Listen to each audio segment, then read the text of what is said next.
It is, to me, an unusually great pleasure to introduce Natasha Wheatley, whom I met exactly 10 years ago, maybe even this week. Natasha is an assistant professor of history at Princeton University, and now the author of The Life and Death of States, Central Europe and the Transformation of Modern Sovereignty, which is coming out from Princeton University Press in the upcoming 2 weeks. At the time, when we first met, the project was a sort of summer fellowship proposal, and it was already amazing. So you can see my joy at seeing this as a completed full work. Natasha has also edited co-edited 3 book-length works. One is Power and Time, which she co-edited with Down Edelstein and not me. The second is Remaking Central Europe, the League of Nations and the Former Habsburg Lands, which also came out in 2020, co-edited with Peter Becker. And the third is a massive special issue of the Journal of the History of International Law, called Towards a History of the Decolonization of International Law, which came out in 2021. Before joining Princeton, she was an ARC postdoc at the University of Sydney. And ever since then, she's also been a fellow at the Wissenschaftskolleg in Berlin, and now this semester at Remarque, where she's working on her next book, Sovereignty Among the Elements. You can see that I'm going rather quickly, but obviously you're not here to hear long introductions of esteemed and distinguished people from me, so I will just say the bare basics as we go, and then I'll get out of the way. Charles Maier, to the left of Natasha, is Leverett Summerstall Research Professor of History at Harvard University, a member of the American Academy of the Arts and Sciences and of the Council of Foreign Relations. He's the author of a number of classic and award-winning books in European history, including Recasting Bourgeois Europe, The Solution, The Crisis of Communism and the End of East Germany, and Once Within Borders. I want to put a plug in for his most recent book, The Project State and Its Rivals, which is also set to appear in the next couple of weeks, and which is intimately related to our discussion today. The Project State and Its Rivals is a major work that rereads the history of the 20th century around the attempts of activist governments not merely to govern, but to shape their subjects. And it reinterprets, as John Eikenberry puts it in Foreign Affairs, quote, the explosive interplay of economic privilege and political grievance around the purposes of Project State. Zahra, all the way to the left, is the Homer Livingston Professor of East European History and the College of the University of Chicago, where she also serves as the Roman Family Director of the Neubauer Collegium for Culture and Society. Now, while I'm in advertising book mode, I want to advertise momentarily Tara's latest book, Against the World, Anti-Globalism and Mass Politics Between the World Wars, which was just published by Norton and for which we'll host an event in September. Tara, as you will know, is a leading historian of Central Europe, revisiting especially the histories of nationalism and immigration with her books, The Great Departure, Mass Migration and the Making of the Free World, from 2016, The Lost Children, Reconstructing Europe's Families After World War II from 2011, and Kidnapped Souls, National Indifference and the Battle for Children in Bohemian Lands from 2008. And finally, Nathaniel, last but not least, Nathaniel Berman is the Rahel Van Hagen Professor at Brown University's Religious Studies Department. He's the author of Passion and Ambivalence, Colonialism, Nationalism, and International Law from 2012, as well as more recently of The Divine and the Demonic in the Poetic Mythology of the Zohar, The Other Side of Kabbalah from 2018. He was experimenting with method in the history of international law long before everyone else, and he has been key in rethinking its relations to artistic modernism. And so with this, I'm going to go quiet. Natasha is going to go first for something like 15 minutes, and then we'll have Tara, Charles, and Nathaniel if we go through. So thank you all for being here. And thank you so much, Steph, for what you said in the last minutes, for what you've done over recent weeks to organize this event, and for indeed what you've done and meant over the last decade. You've been such a crucial interlocutor for the whole of this book's gestation. And I'm so grateful to you, as well as the amazing Sam and Amy and Haley for the time here at Remarque this semester, which is just a dream. You've all done and are doing so much for the intellectual and cultural life of the city. So this is a very special occasion for me. The book isn't out yet, but it will be very, very soon. And I'm so relieved and excited to send it on its way into the world. And I'm just thrilled to be sharing the floor with three scholars whose work has been so inspiring and so formative for me. But it's also very special today for the community that's assembled. I don't think I've ever sat in a room with both some of my teachers and some of my students. And it makes me very conscious of the fullness of these academic life cycles and very grateful to. So this book, The Life and Death of States, is a book about the modern state and the world order to which it corresponded. So in the most schematic terms, if we think about our classic narratives on this topic, we talk about the emergence of the modern state out of a welter of overlapping orders and jurisdictions, out of a messier world of lords and vassals and estates and rival powers wielding competing forms of right, all partaking in forms of rule that were not necessarily understood in territorial terms, but rather as porous, socially embedded relationships. We talk about the emergence of the idea of sovereignty as a single and highest power, presiding instead over more uniform, legally homogeneous territory with a monopoly on legitimate force. We then talk about the globalization of the state form. As late as the 19th century, the world was populated by a wild variety of political formations, ranging from huge industrialized empires spanning continents and oceans to all kinds of smaller formations, including polycentric sultanates and indigenous communities living according to their own law. Today, by contrast, we look out over a globe almost entirely segmented into sovereign states or would-be states, modular, clearly demarcated, theoretically equal under international law. Driving this transformation was, of course, decolonization, as anti-colonial revolutionaries overthrew imperial rule and founded scores of new states, especially in Asia and Africa in the 1940s, 50s, and 60s. So these two processes stand at the heart of our political narratives of the modern world, and my book revisits them both from a perhaps surprising place and perspective, namely the Habsburg Empire.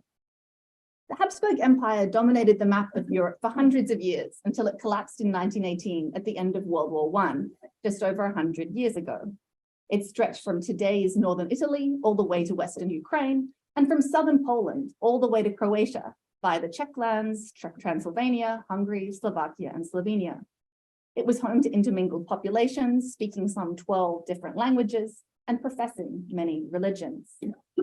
For most of the last half century, though with some powerful, more recent exceptions, including Tara's work, historians of the Habsburg lands focused their attention on nationalism, often characterizing the region as one of ancient ethnic enmity.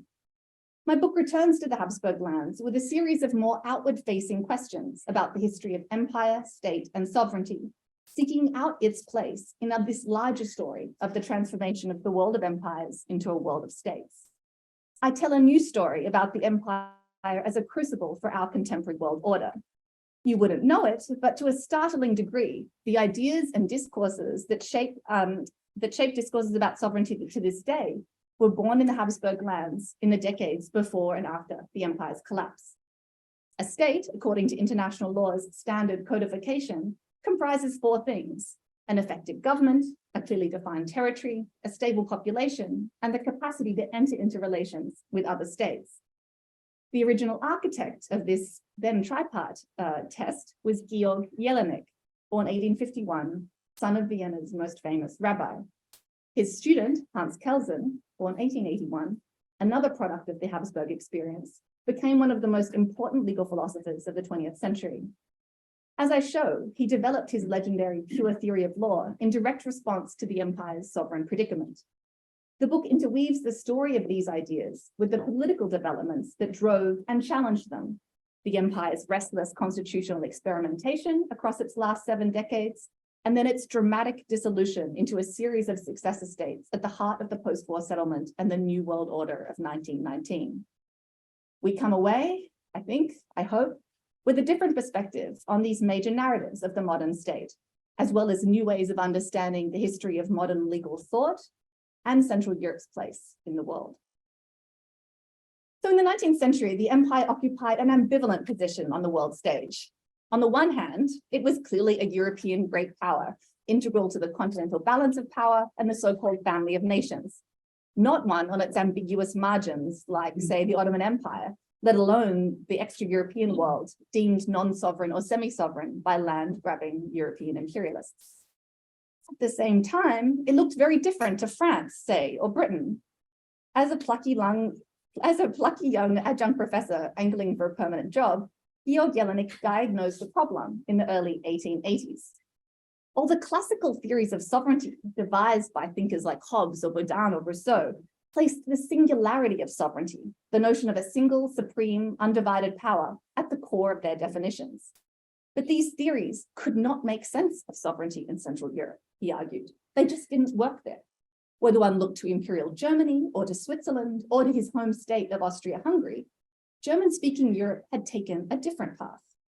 Here one saw different sorts of compound polities, conglomerate polities, states with pluralistic, often overlapping legal orders. According to the dominant legal theories, Jelinek lamented, such states could only be understood as aberrations, as irregular or abnormal formations that must be on their way either to greater integration or to greater disintegration, on their way, that is, to normality. The Habsburg Empire took this logic to an extreme. Legally, it remained a concatenation of the smaller medieval polities out of which it had taken shape. The Kingdom of Hungary, the Kingdom of Bohemia, the Margrave of Moravia, and so on. These erstwhile states still commanded powerful rights and prerogatives of their own, despite the growing power of the imperial government in Vienna. Some argued that these various small polities were not melted down into a common body politic at all, that they were connected to one another only in the body of their shared monarch, who was King of Bohemia and King of Hungary, and so on at the same time. Some, especially increasingly vociferous politicians from Hungary and Bohemia, argued that their kingdoms were still sovereign, if only in a slumbering or suspended sort of way, swallowed up but not dissolved in the python of empire.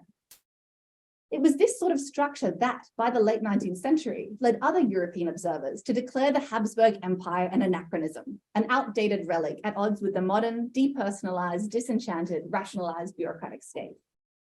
To this legal plurality, the empire added ethnic plurality, insult to injury. This was the age of nationalism and the shining ideal of the nation state. And the poor old Habsburg Empire was so ethnically diverse that one could not speak of majorities and minorities, but only of nationalities, only sheer multiplicity. Nationalists then, and many historians since, invoked the supposed inevitability of its collapse as a result. But such judgments made someone like Jelinek incredulous. All those classical thinkers, he argued, reasoned from Western European experiences and presumed them universal norms. But what if the theory and not the irregular state was to blame for the resulting incongruity? Why could some sorts of states generate models and be abstracted into theories and not others? What might happen if one instead theorized from here, if one devised conceptions of sovereignty at home in this more complex world? Jelinek set out to correct matters, developing notions of sovereignty that began with state plurality or non-singularity rather than uniformity. And soon he saw the world as though flipped, the presumption turned inside out. Because, scanning across a world of tangled empires, he concluded that non-singular conglomerate sovereignty in fact represented the global norm. His attempt to conceptualize the sovereignty in the Habsburg Empire had led him, almost by accident, away from the typical bifurcation of European and the non-European world toward a much more connective picture, a set of globe-spanning typologies that could incorporate the world's sovereign diversity without holding up one regional configuration as the global norm.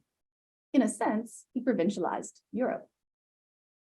Jelinek, who finished his career in Heidelberg as a close interlocutor of Max Weber after anti-Semitism drove him from Vienna, became, by the turn of the century, one of the most famous public law jurists on the continent. Reading him today, one is struck by how contemporary these arguments sound. For the last few decades, imperial historians and others have been gripped by an interest in legal pluralism, in overlapping and pockmarked jurisdictions, in autonomous enclaves, in non-state forms of ordering, whether at the ad hoc regimes on the imperial fringe or indigenous communities on the interior. There's a sort of owl of Minerva quality to these preoccupations. Some say that the era of the territorial state is over, and it's often only when something loses its self-evidence that the contours of its history begin to emerge into view. Charlie Maier, to my left, in arguably the most powerful rendition of this argument, sees the period from around 1870 to 1970 as the century of territorial sovereignty. In its wake, meaningful power is no longer coterminous with state territory, as various transnational material and economic structures and supranational rules erode state capacity and authority. In a book published literally weeks ago, Quinn Slobodian has reminded us that the block of sovereign territoriality breaks down not only from the outside in, but also from the inside out. Integral to today's global capitalism are countless zones and special micro-regimes in which rules and taxes and oversight regimes do not apply. More generally, as we fret over the erosion of public prerogatives and the privatization of the state, it is bracing to remember just how recently and how imperfectly public power was assembled out of more personalized and differentiated forms of right and rule. I think the Habsburg Empire offers us ways of thinking more historically about these changes and concerns, of gaining new critical purchase, not only on the historical developments, but also on the frameworks we use to discuss them. My book begins with the European revolutions of 1848, which rocked the Habsburg Empire and thrust it into decades of constitutional debate and experimentation. Habsburg state makers couldn't wish away the pluralism.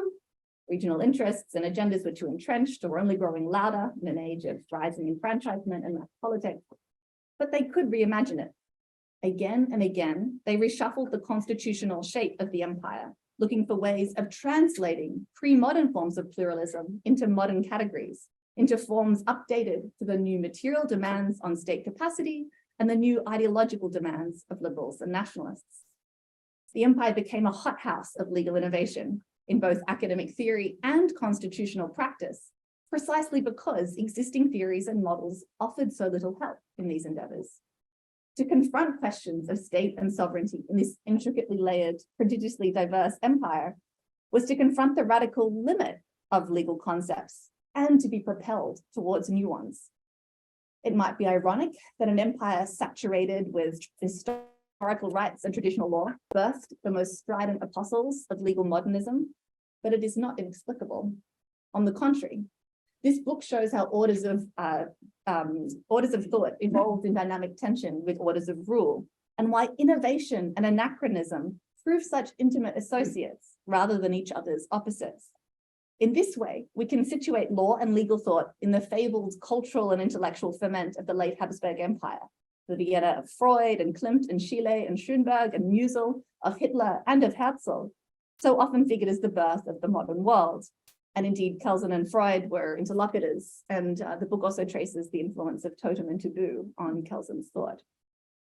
As in these other cultural domains, legal structures and ideas were eclectic and volatile compounds of the archaic and the hypermodern, the liberal and illiberal, the rational and the sensual.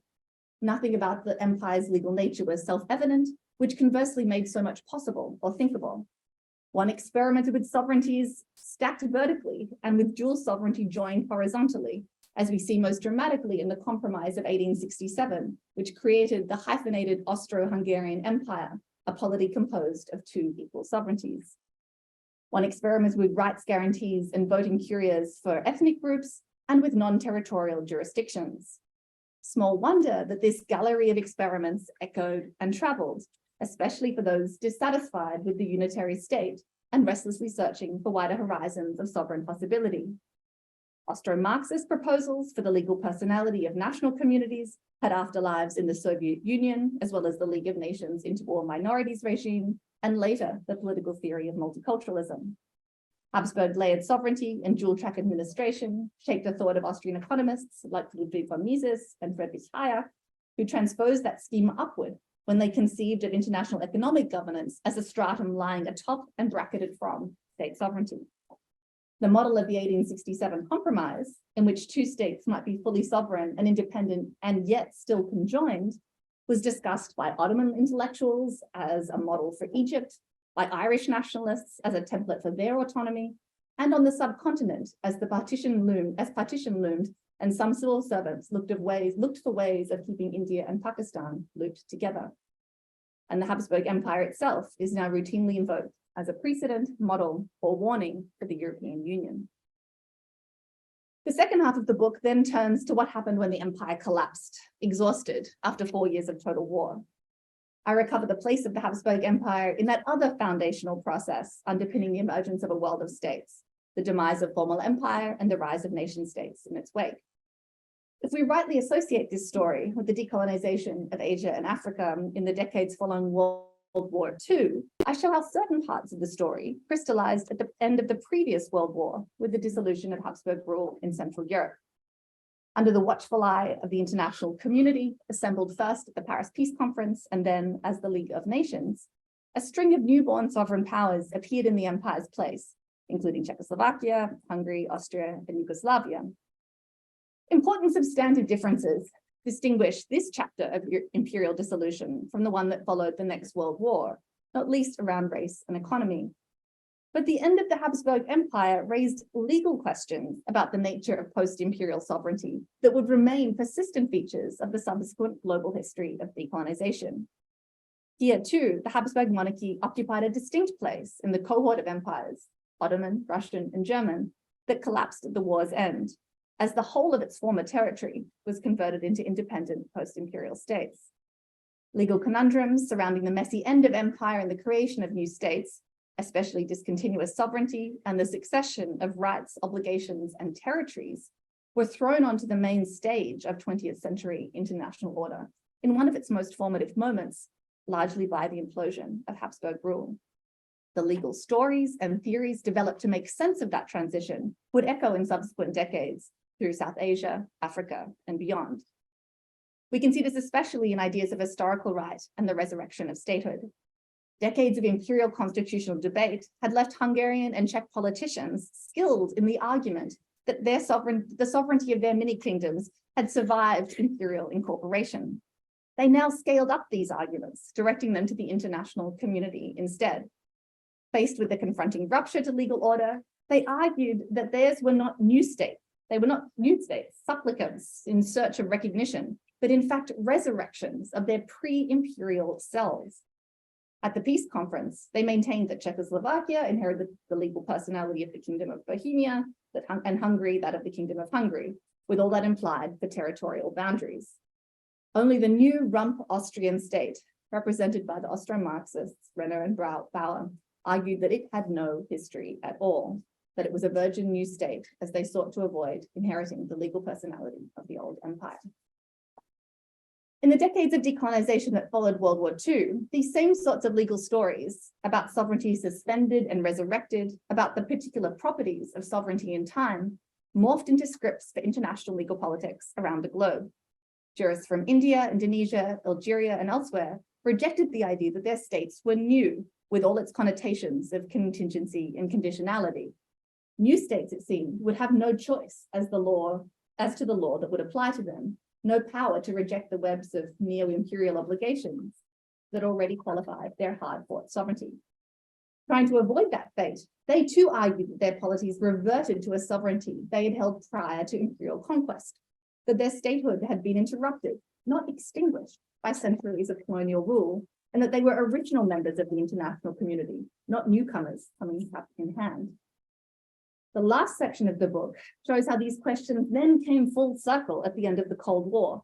As the USSR, Czechoslovakia, and Yugoslavia came apart and the two Germanys merged back together, the question of the birth, death, and continuity of states roared back from the decolonizing world and into the center of European politics. Once again, one asked if states were old or if they were new. One asked if states had ceased or if they had survived. One asked if sovereignty, once lapsed, could be resurrected. Once again, one wondered how legal time related to historical time and about international law's capacity to make sense of these ruptures in the fabric of world order. These dynamics remain with us today. Images of submerged sovereignty, as well as recurring issues of continuous and discontinuous law, accompany indigenous movements for rights and land in many settler colonies. As you might already have sensed, running through this book is a more philosophical story about the relationship between sovereignty and time. Foundational early modern political and legal theories of sovereignty had asserted the necessity of the state's juridical immortality. Unless the state persisted as an unchanging legal entity, despite the death of a monarch or the fall of a government, it could not guarantee the intergenerational continuity of public order, rights, duties. Some called it the doctrine of the king's two bodies, one fleshed and mortal, the other understood as abstract and perpetual. The state's juridical agelessness, the stable continuity of its legal self within the flow of time, remains a crucial enabling fiction for our systems of law, facilitating everything from state treaties to public debt. One prominent international lawyer recently called the state an intergenerational transition mechanism, as though it were a portal connecting us to those long dead and those still unborn. If historians of political thought have lavished attention on the idea of state immortality as it emerged in the medieval and early modern periods, no one seems to have wondered about its fate and meaning in the modern period, in an era of imperial upheaval and collapse that could not but put huge pressure on that background assumption of sovereign perpetuity. In picking up that question, The Life and Death of States offers something like a history of ahistorical things. It pursues the historical life of entities, that is, states, that claim to be immune to time's passing. It presents legal perpetuity as something actively made, desired, and doubted by historical actors, and analyzes the intellectual scaffolding such continuity required. At the center of this book, then, lies an interest in the historical production of abstraction, an interest in attempts to escape the movement of history itself. The book swings back and forward between scholarly and political domains, showing how states and the ideas designed to capture them were reconfigured in parallel. Each wing reflects new light on the other. We see the worldly strains on sovereignty rippling through systems of philosophy, and we see searching questions about the real and the true playing out in public life. In both wings of the story, the book presents the history of modern sovereignty as an attempt to make sense, as a form of sense-seeking. It is about the search for political and logical coherence, rather than any fixed concepts or finished arrival points. It approaches sovereignty as a history not only of ideas, but also of knowledge and method. The method, I argue, is a large part of the story, one of modern law seeking to make itself rational, seeking to reconcile contradiction, seeking to anchor and legitimate sovereignty in an age when neither the divine right of kings nor the natural law of God or nature could serve that purpose. In this, my methodology draws some inspiration from the German philosopher Hans Blumenberg. In his Prospect for a Theory of Non-Conceptuality and other essays, Blumenberg suggested that metaphors granted access to aspects of the human life world which could not be translated back or forward into pure conceptuality, that which could not be reduced into abstract language. Through them, one might excavate that buried stratum of stimulations and needs that generated theoretical curiosity, the perplexity for which metaphors stepped in. My path here is parallel. Rather than take sovereignty as a particular idea or thing, I present it as a problem, a stimulus, eliciting ever new attempts to solve, to theorize, to understand, and to order. Each constitutional configuration, like each academic theory, struggled to contain or tame its object, never quite finding coherence or fixing meaning, never quite achieving political or intellectual stability. In recovering that history, I am attentive to the affective desire for order and logical coherence and the experience of its elusiveness, treating these things not as some kind of incidental backstage to the real history of law and ideas, but rather as the main stage of the story. The Life and Death of States is an intellectual history of theory not working, an intellectual history of not having the words. As such, I hope the book not only recovers an unfamiliar history of the modern state, but also suggests some new ways of writing the intellectual history of international order.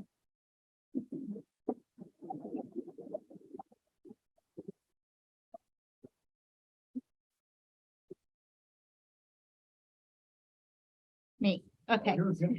All right. Well, first of all, I am just so thrilled to be here to celebrate and discuss Natasha Wheatley's new book. I've been eagerly awaiting it for a long time, discussing it with Natasha for a long time, and it has fulfilled all my hopes and expectations. So that's the starting point. And also, I'm so happy to be here on this panel.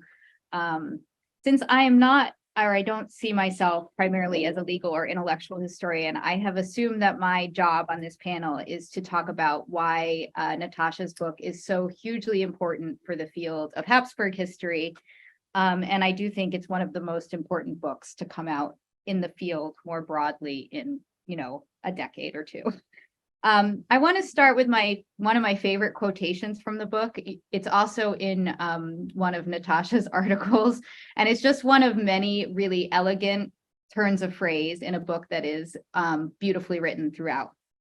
Wheatley describes a generation of scholarship that, in her words, depicted the Habsburg Empire as, quote, an absurd lump of the Ancien regime stranded in the 20th century like a beached whale, its disappearance overdetermined by history itself. That is just an unforgettable image that will stay with me, I think, for a long time. And of course, Natasha knows and discussed how this idea has been contested for quite a long time now. But Natasha's book does it in a new and exciting and fresh way, a way that is neither nostalgic for the Habsburg Empire nor nationalist, nor reviving old nationalist stories, and which I think really points a way forward for other scholars and the field at large. So as she says, a lot of, I am assuming that most people here haven't read the book, so excuse me for sort of just like telling you a little bit about what she actually says. A lot of revisionist scholarship on the Habsburg Empire has focused on linking the empire to the rest of the world by showing how similar it was to other European states or empires, how modern it was, even though, it seemed like it wasn't, or by reassessing the reality and legacy of national conflict. Natasha does something really different.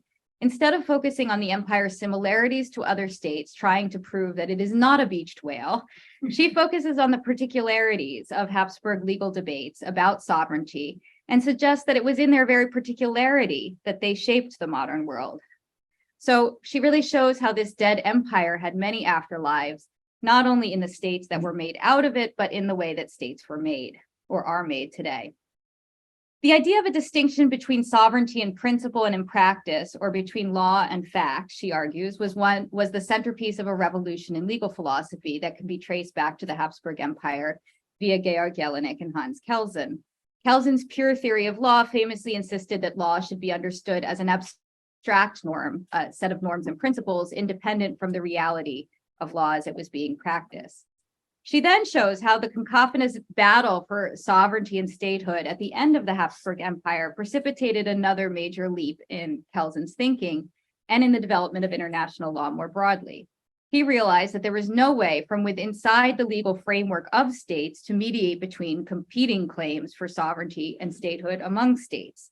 A higher order was necessary, and that order would be international law.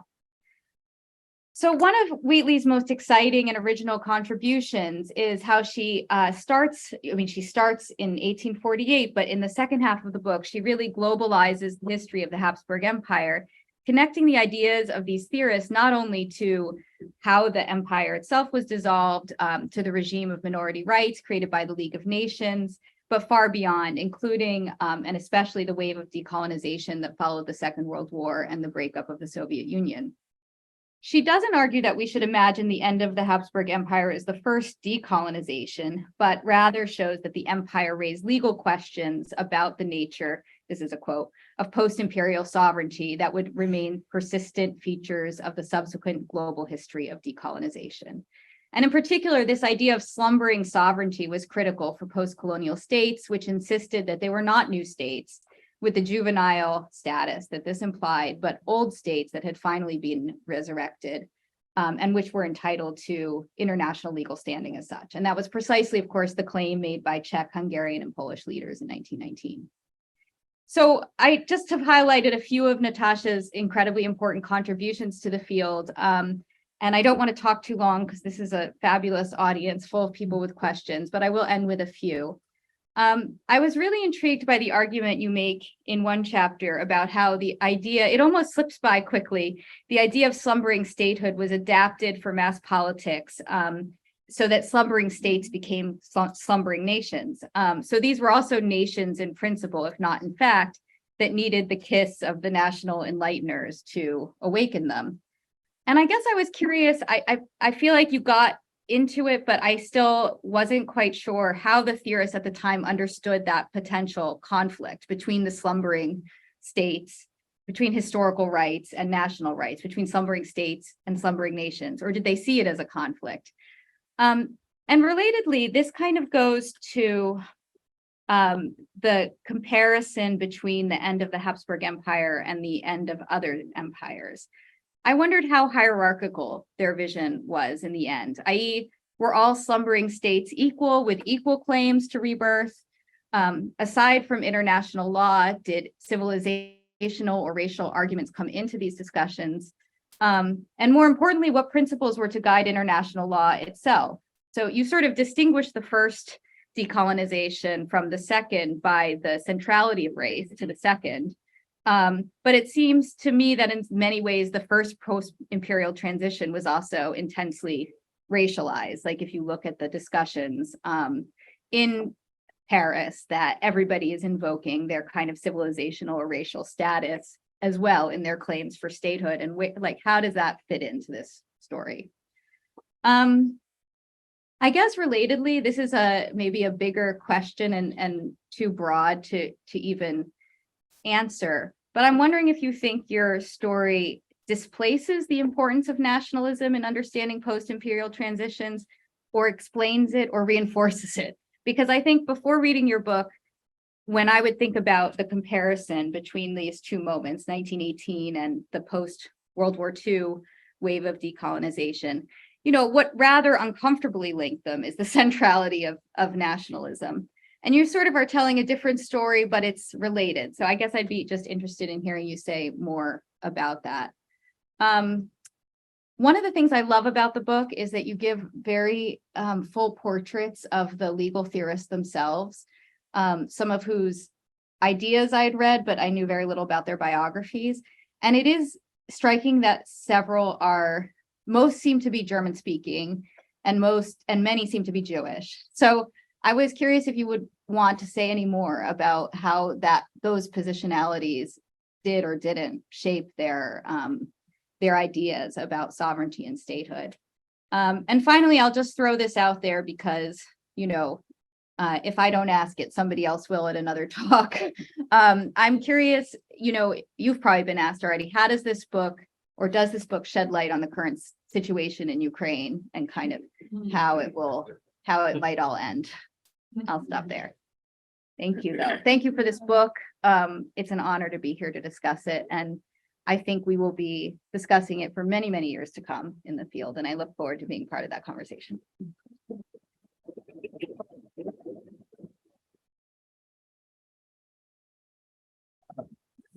Please, if you don't hear me well in the back, just raise your hand because my voice is hoarse and gets weaker. It's great to be back at NYU and the Remarque Center. I was here last when Tony Judd presided, and it was we were good friends and interlocutors, and this is a fantastic group of people assembled here. And let me start by saying, The Life and Death of States is a wonderful book. It's a study in the intellectual history of law, grounded not in the Anglo-Saxon but continental tradition. I sort of I wouldn't say a fan of the Habsburg Empire, but it's always charmed me, its history. There's a great 1890 map the Viennese still sell if you want to see its current boundaries.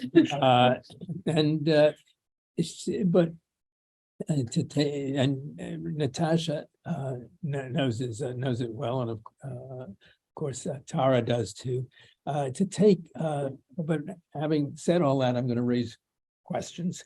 To take a further example, though, I really benefited from your early chapters in which you took that confusing succession of Habsburg constitutions from 1848 through 1867, which I've struggled with since reading A.J.P. Taylor's History of the Habsburg Empire in graduate school half century or so ago. And it is also an intellectual history of legal thinking that we identify preeminently with Hans Kelsen, although, as she shows, he drew upon young collaborators, and a great deal is prefigured in the work of Georg Jelinek. It's beautifully written, as has been said, and it's made relevant in the post-colonial era. I remember my daughter and I in 1998, I called her and I said, we're going to make a Habsburg tour, because I was in I think Vienna at the time, and she came down, and we spent 2 weeks driving through the Habsburg Empire. And I remember sitting at this wonderful cafe, you probably know it, in Trieste. It's a sort of Rococo cafe. It looks out on the harbor in Trieste. And I remember thinking, this was the Habsburgs, and the Prussians never had anything like it. Looking out over that ocean toward Africa. Natasha takes as her protagonist central concern the dilemma of sovereignty and its relation to law and vice versa. And in her last chapter, she cites the 1954 treatise of the Polish exile after 1939, Christina Marek, whom she has deservedly resurrected intellectually. She develops the issues both chronologically and thematically. And so the questions I raise are not meant in any way to detract from this achievement. She, as Tara has just said, this book moves away from, I guess, the discussion of the last 2 decades on the nationalist forces of disintegration within potential disintegration within the Habsburg Empire, and a tradition of scholarship that's been trying to say a little, well, it really wasn't disintegrating. These were not as destructive as we thought.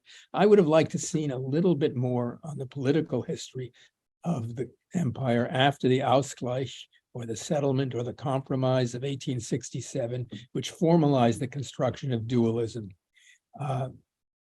Constitutional issues were so bound up with this dualism.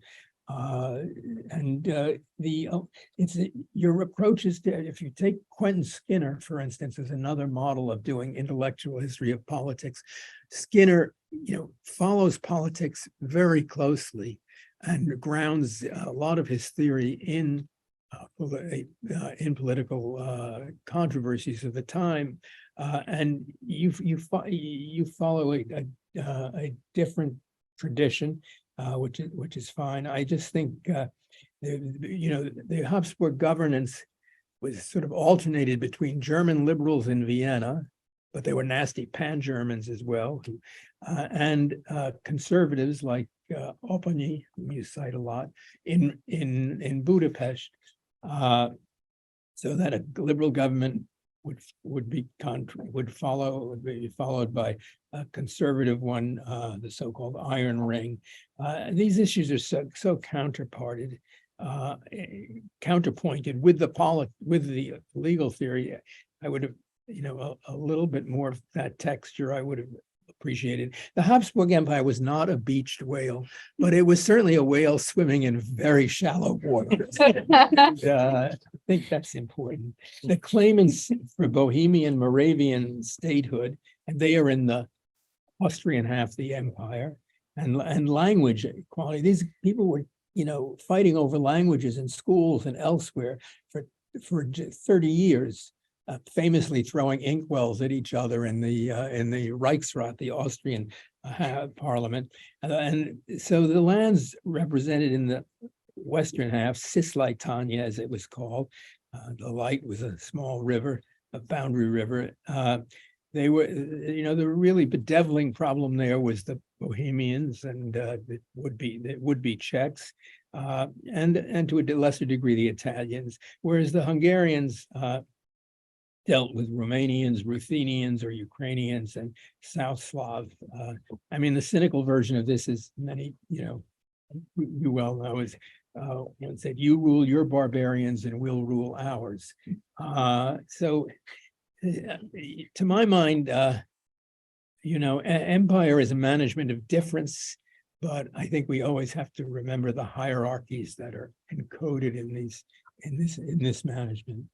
As Wheatley points out, Musil, Man Without Qualities, that wonderful, endless novel, is a post-Habsburg novel in which a sort of imperial entropy or lethargy, along with the paradoxes of Campania, which she cites in the book, which are wonderful, grip the empire as a whole.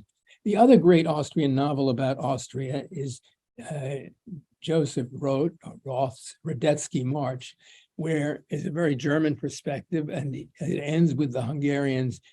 They're clearly depicted as the destructive force in a polity that Roth infused with nostalgia. Natasha rightly emphasizes the fecundity of the late Habsburg Empire and the successor states for fundamental legal thinking. I would also cite, if I can, one of my students, Mira Ziegelberg's, she's teaching in Britain now, Recent History of Statelessness, which focuses on those deprived of statehood and or nationality in the wake of the Russian Revolution and the turmoil in East Central Europe after World War I. And whereas for Wheatley, Kelsen is the critical figure, for Ziegelberg, it is Herr Schlauterpacht, who found refuge, an international lawyer who found refuge in Britain. And here too, Quentin Slobodian's Globalist, the last book, but I guess traces the roots of neoliberalism to Ludwig von Mises and Friedrich Hayek's experience in Vienna. Let me turn to that issue of Jews and Jewish role in this, because it is striking. It is precisely, I think, the ambiguities of state structure in this entity, whose history you trace, which makes this role so important. I mean, the Jews do not have a territory in the Habsburg Empire. The Magyars, the Hungarians, love to count them in the census as Magyar because they raised the numbers of the Magyars with respect to the other the South Slavs and the Romanians particularly. And so they occupied this wonderful role. We're reflecting on not having a state, as Herzl, of course, reflected too, was critical. And I think Jelinek and Kelsen were trying to ground their ethics. Jelinek was a rabbi's son, as was mentioned, in ground ethics in a secular world where God had disappeared, and so we got Kelsen groping for this Grundnorm or basic norm. It's also the period in Germany in which the Jewish community, parts of it, found this curious secular ethical culture. To Sunday school, I was subjected for 2 years when I was a kid.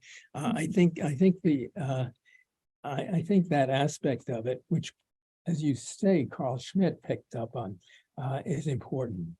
Let me turn far too briefly to some of the legal theories, issues raised by the book. First, the conundrums of sovereignty. Kelsen's formalism, law as norms, and behind norms, the Grundnorm, the basic norm. The norms constituted the state, and the state constituted itself as norms. I went back to Kelsen to read and stuff, and I just can't warm up to it, I have to say. And the state has the power to, I think, without a discussion of coercive legitimacy, law alone seems rather vaporous. Now, Kelsen sort of takes it for granted the law is an instrument which has the power to be enforced, to enforce itself. In the famous debate between Carl Schmitt and Kelsen, I would not go so far as Schmitt's decisionism, where sovereignty resides with the power who can determine the exception, who can cut through the law and say, this is the way it's going to be. And Schmitt grounds his state precisely in some primitive nationalism, the difference between us and them. And Kelsen rightly, or not, I don't mean rightly, these thinkers were very opposed to each other, it's clear, and they had a big dust up in the late Weimar Republic. But what is the source of the Grundnorm? I just, you use this wonderful image of Baron Munchausen, who pulls himself out of the swamp by pulling at his hair. And, there is a certain Munchausen element to this theory. My reading of Kelsen's confidence in the basic norm seems utopian to me. And there is a certain sleight of hand to it. The state is the structure of norms, but Kelsen seems to understand that to be a state, the power to compel is essential, and somehow it's there in the law as well. We do have a history of medieval, and this first reflected in histories of medieval Europe.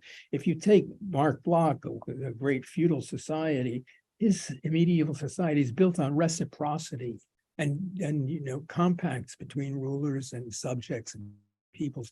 Whereas Otto Brunner, why Americans love this book, I was never quite clear. His fourth edition came out while he was proudly serving in the Reichswehr, built his theory of feudalism on the power to command and based in Austrian territory. So I think I would like to see you wrestle further with some of these difficult issues.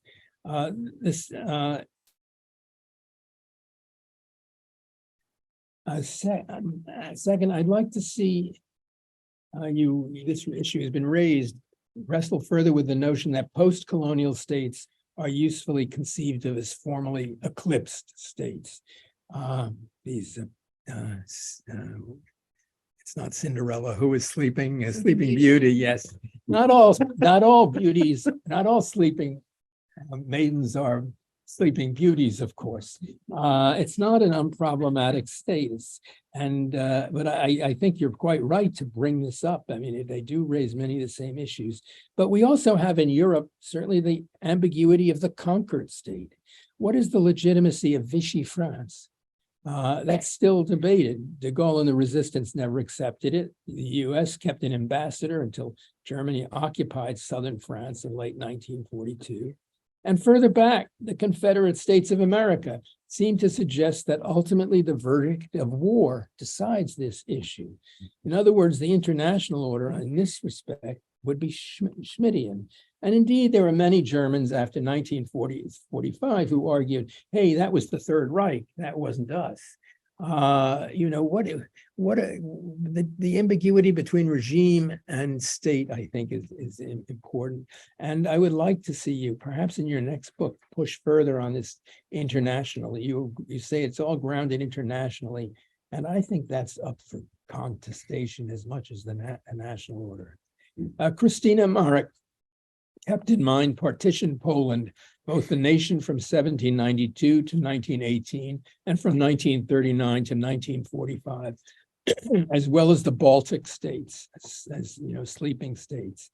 Now, after Munich, for the brief 6 months that the Czechoslovak state continued to exist, Slovakia insisted on a hyphen in the name. And legally, it's hyphenated like Austria-Hungary is hyphenated. Had Slovakia been another eclipsed state from 1919 to 1939, or from 1945 until the Velvet Divorce of the 1990s?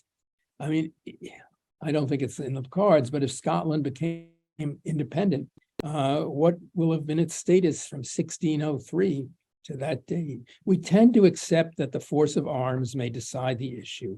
Great Britain recognized the 13 American colonies as a state or confederation of states with the Peace of Paris in 1789-3, and recognition was the premise of that treaty.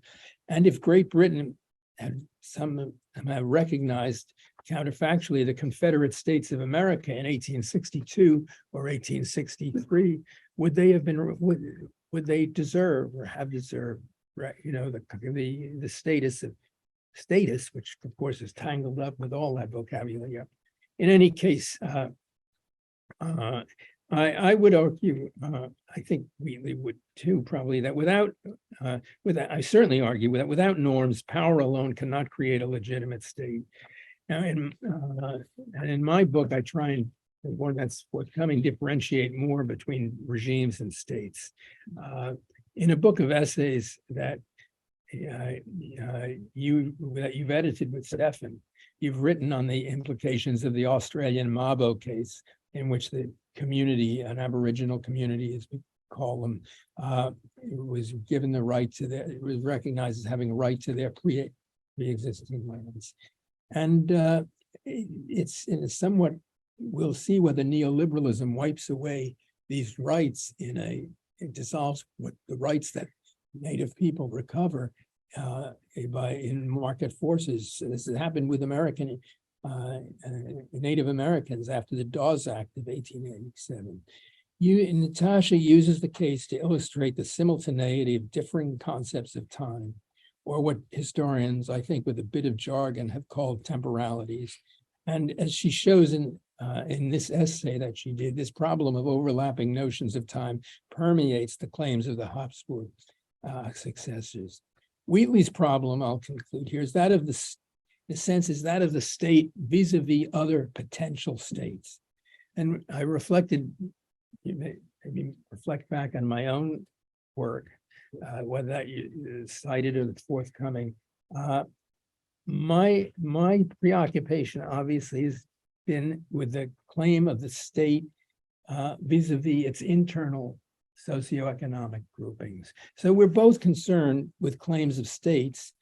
And, I sort of think of yours as a horizontal framing of it, and mine is a vertical one.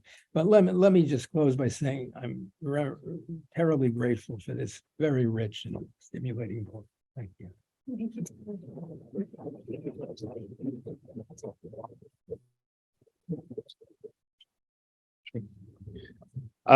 So that's hard job to be following all these incredible interventions. I think if we were meeting in the evening and we had wine in front of us instead of Pellegrino, we would really begin by a toast because it's an amazing accomplishment. So I raise my glass. And it's really, I mean, it's an amazing accomplishment. The word formidable comes to mind on various levels. And I ever since I was received the gracious invitation to participate in this, I've been reading the book and living with it. And I lost track of the fact that no one else in the room will have read it because it's not out yet. So it's maybe I'm going to hope to give sort of an aesthetic appreciation of the book. I know I'm here in my capacity. I'm somehow in law, although not really. But actually, I try to give a more aesthetic appreciation of the book, give you a sense of what it's like, especially since no one has read it except for us. Okay, so first of all, it's an interdisciplinary tour de force. Really is. And I actually wrote down all the disciplines, or some of them. I'm going to read my notes. History, political and social history, but also historiography that you got a sense from these other interventions. Concern with temporality, spatiality, and so forth.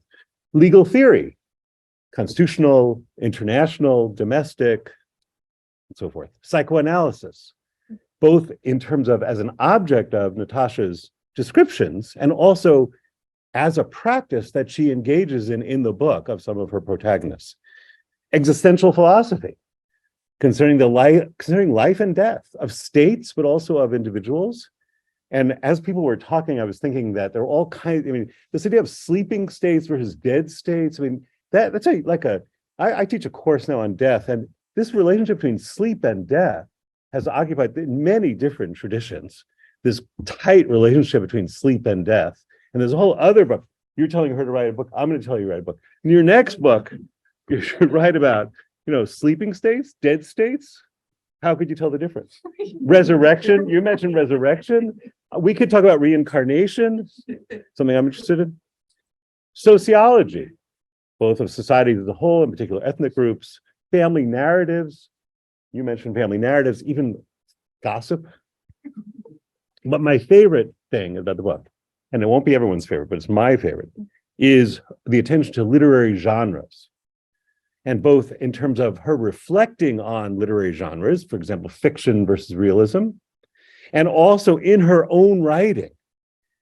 Because this is a book of, as you say, the Habsburg Empire might have been a state of states, and maybe we have an archive of archives, but this is a book of books with many different genres. And keeping readers, well, obviously none of you, but keeping readers, at least this reader, on their toes throughout.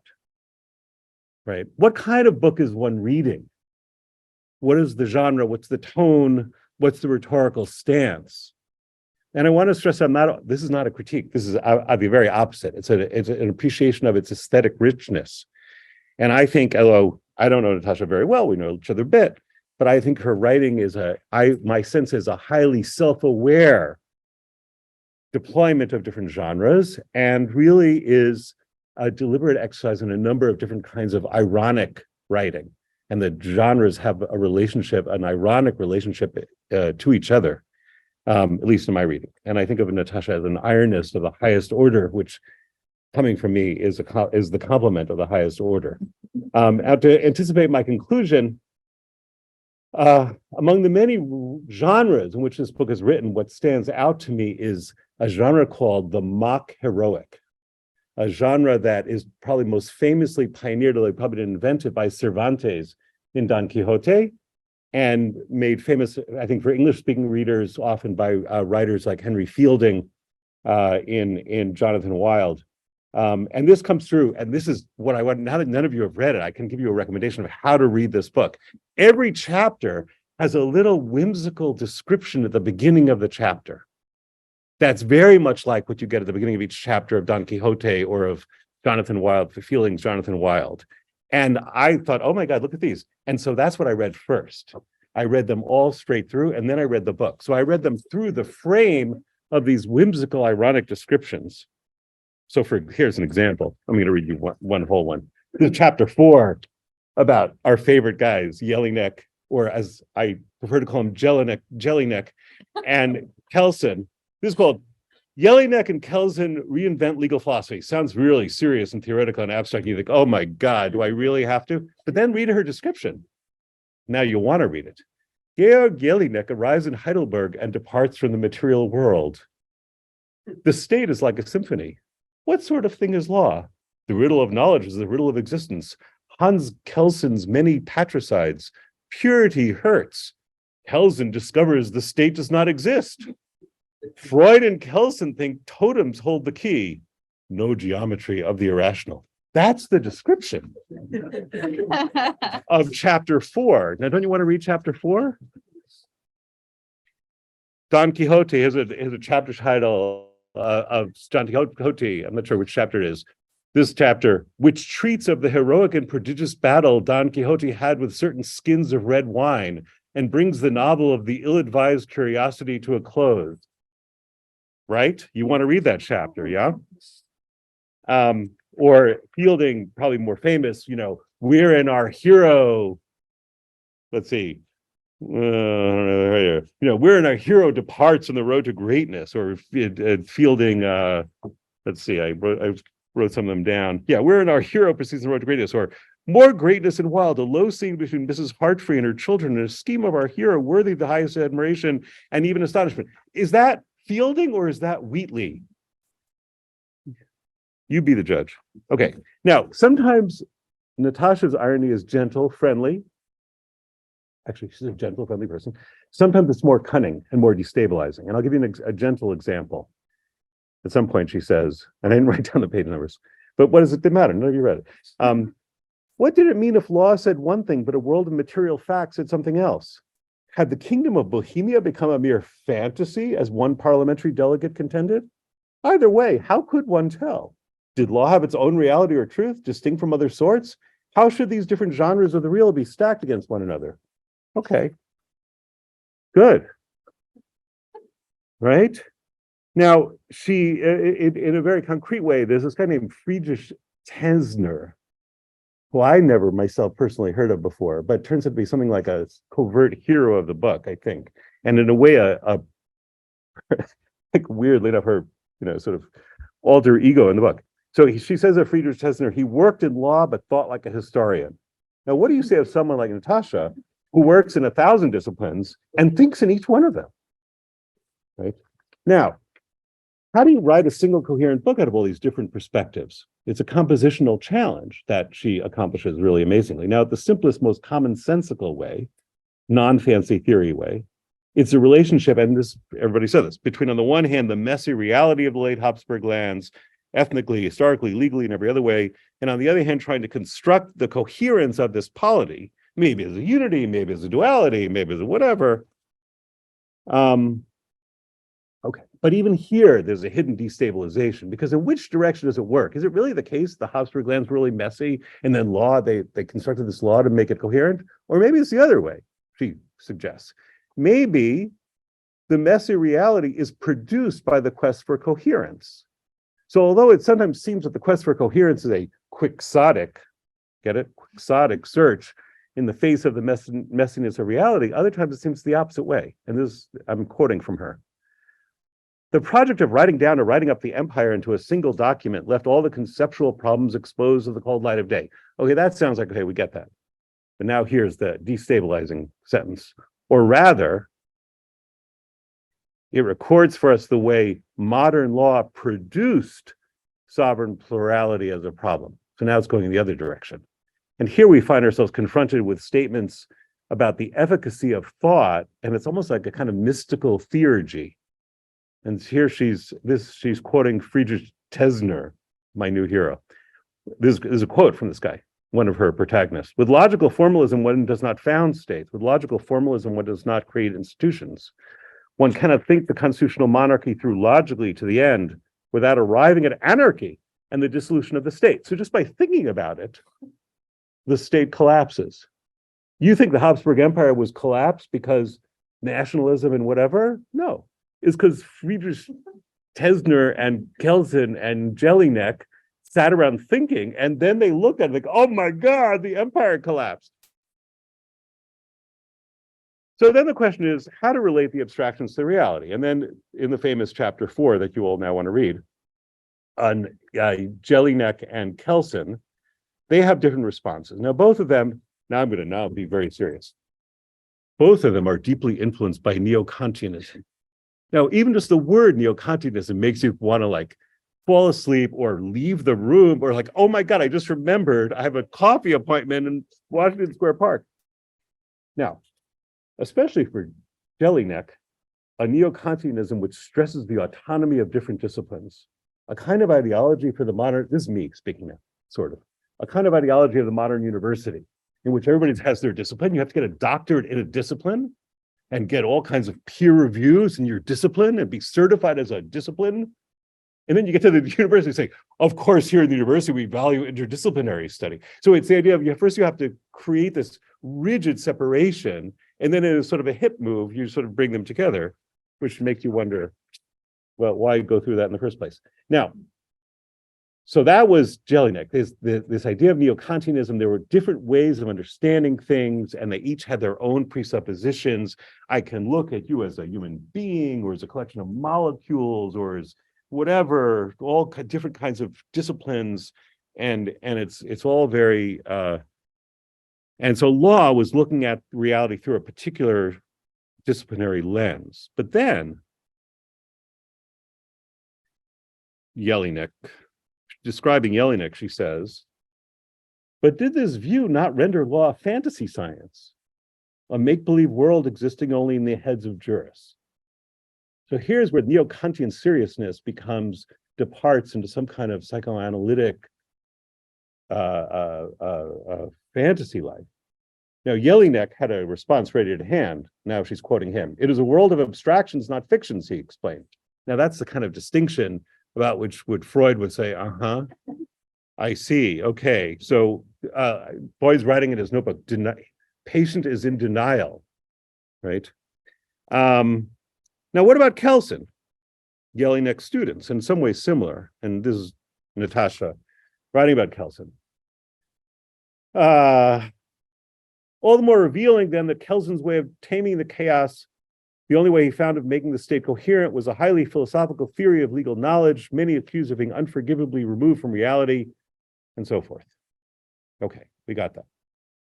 Now, Kelsen was also a smart guy, and he was actually very self-aware. And later on, he said, and she quotes him, "It may be that I came to this point of view not least because the state that was closest to me and that I knew best from personal experience, the Austrian state, was obviously only a legal unity because of the aforementioned messiness," right? And people have raised the Jewish question here, and it's clear, and I'm going to get to that this is a lot of Jelinek and Kelsen's thing is sort of a last-ditch desperate attempt by Jews in the Habsburg Empire to figure out how to retain something in the face of the tsunami of nationalism and all sorts of crap that were coming at them, right? By the way, there was a joke that was told to me that I lived in Brussels for a short time, and at the first weekend I was there, I was at a Sabbath evening table, And these Belgian Jews told me this story. The Nazis conquer Belgium and they gather up the entire population of Brussels into the Grand Place. And the Nazi leader says, okay, all the Flemish go over in this side, and all the Walloons, the French speakers, go on this side. And a little old Jewish man raises his hand and says, and the Belgians? And that, again, I wouldn't have told the story if it hadn't been told to me by Belgian Jews who had survived the war in Brussels. So this is very much like what's going on in the Habsburg Empire, and Natasha was the first to point out, other people pointed out, the only Habsburgs left at the time were Jews. And they didn't call them, Habsburgs or nothing. So now Kelsen, as idea, he was departing, and Natasha describes the stages of his departure ever upwards out of messy reality, to the point where even calling it abstractions wasn't enough. He ended up that the Grundnorm wasn't even an abstraction, it was a hypothesis, because even abstraction was, okay, right, okay. All right. Let me try to finish up here in that case. Yes, you're right, okay. So let me move on here. So Kelsen was a scold, right? He was a scold. He was a rationalist scold. He was kind of the Maimonides of the Habsburg Empire.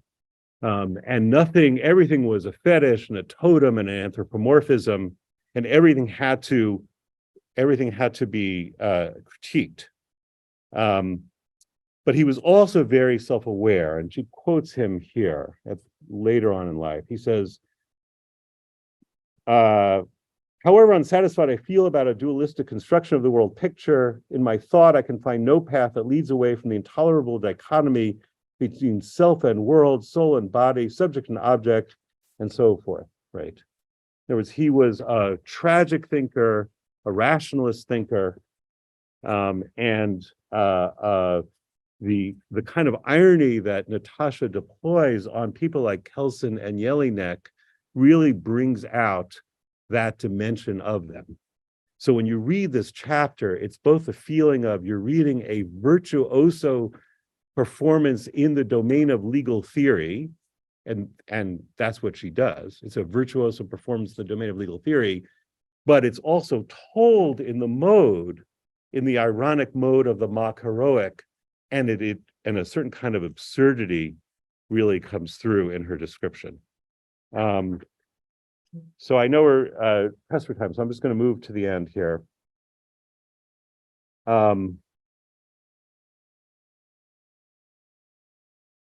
And let me finish with this. Let me just sort of finish with one example, and then I'll stop. Of her writing. So here, describing Kelsen, she says, Kelsen's pure theory of law was the most dramatic and revealing response to a broader problem. Post-God, post-emperor, logical consistency was the only form of guarantee, the only form of truth, the only proof of validity to which law had access. Okay, that sounds right.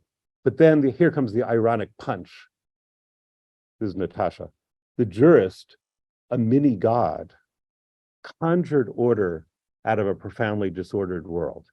That's the irony. That's the ironic punch. And that's how the book is constructed. The ironic punch is Kelsen, the atheist, the critique of God, of everything and everything and everything, is actually constructing himself as a little god, and far from a rationalist, constructing a logically coherent structure. He is a conjurer, conjuring order out of a profoundly disordered world. And let me end on that. This book succeeds in taking materials which for many people might seem, especially the legal theory stuff, a little dry, and turns it into a delightful display of magic, conjuration, irony, and fantasy. So I lift my glass in.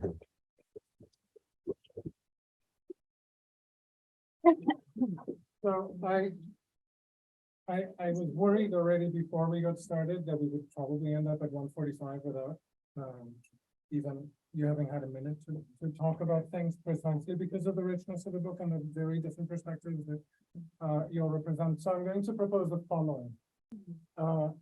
Let's have an extra half an hour from this point. If you would like to leave, please leave now or at exactly 2 o'clock. Please do not disturb the speakers in the meanwhile and the others sitting in the fast lunch. So, and I will shut things down at exactly So Natasha, if you can take 5, max 10 minutes to address a couple of things that have been sent your way, then I'm going to go ahead and take questions. So please raise your hand as you are, if you're in the space, or please, if you are on Zoom, put your question into a Q&A and we will address them as possible and as available on the web. So Natasha, go ahead. Sure. First of all, just thank you so much to all three of you. These are just such generous comments. I'm so grateful for the time reading this book and thinking with it. And it's true, it's a book that exists between multiple fields and multiple disciplines. And the three of you speak to very different ways in which I hope the book is read and fields that I care a lot about and that I hope it contributes to. So thank you for coming at it with all that you bring to it. Maybe the question that kind of came up in all three was the Jewish question, actually. So maybe it's worth saying something there because it does cut to the heart. It's yes, as you said, Nathaniel, it's who was most committed to the Habsburg Empire in the end. You know, classically, as the story goes, the Jews. They had the least, you know, to gain from the nationalization of politics and the breakup of these multinational empires and international states. And so, yes, it's true. The three main thinkers that really stand out in this work, Tesner, Jelinek, and Kelsen, are all Jewish, and they're all profoundly committed to the empire. But then and they're all extremely theoretically literate and reflective.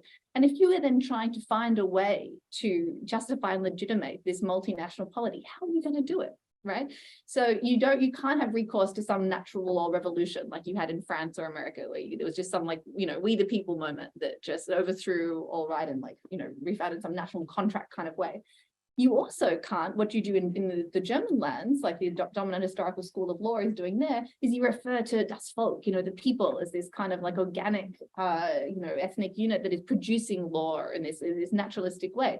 This is a state of so many different peoples. There are multiple, peoples producing this law. No, it doesn't make any sense. So you have to find another way of grounding sovereignty that doesn't have recourse to these two classical motifs of modern sovereignty, essentially. And that is what produces these incredibly inventive and theoretically often sky-high kind of propositions to try and ground an idea of sovereignty that doesn't privilege one sort of person over another.